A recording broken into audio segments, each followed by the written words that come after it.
அந்த மடல்ல கடந்து நானும் என் பேர பிள்ளைலாம் கடந்து ரொம்ப கஷ்டப்பட்டுட்டோம்ப்பா. வீடு இடிஞ்சு மேல கூட விழுந்துட்டு புள்ளில நான் வெளியில இழுந்துட்டு வந்தேன். அவ்வளவுலாம் கஷ்டப்பட்டேன்ப்பா. என்னோட இந்த கஷ்டத்தை பார்த்து அந்த போட்டோவை பார்த்து நீங்க எனக்கு உதவி செஞ்ச மக்களுக்கு ரொம்ப நான் சந்தோஷமா இருப்பீங்கப்பா. நீங்க நல்லா இருப்பீங்கப்பா. உங்க புள்ள குட்டிலாம் நல்லா இருக்கும்பா. அந்த கஷ்டத்தை நான் இந்த கடந்து அப்படிப்பா அந்த வீட்டை கட்டுவான்னு நான் அழுதேன். என் பொண்ணு நானும் இதை போட்டோ எடுத்து அனுப்புனேன். என் பிள்ளை பாரதி வந்து பார்த்து இந்த வீட்டை பார்த்துட்டு அதே என்னோட சேர்ந்து அழுதுட்டு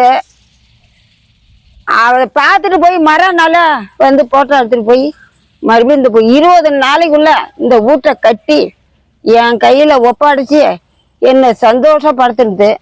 அதே மாதிரி எனக்கு உதவி செய்த நீங்க கஷ்டப்பட்டு நீங்க உதவி செஞ்ச மக்களுக்கு உங்களுக்கு நன்றியப்பா.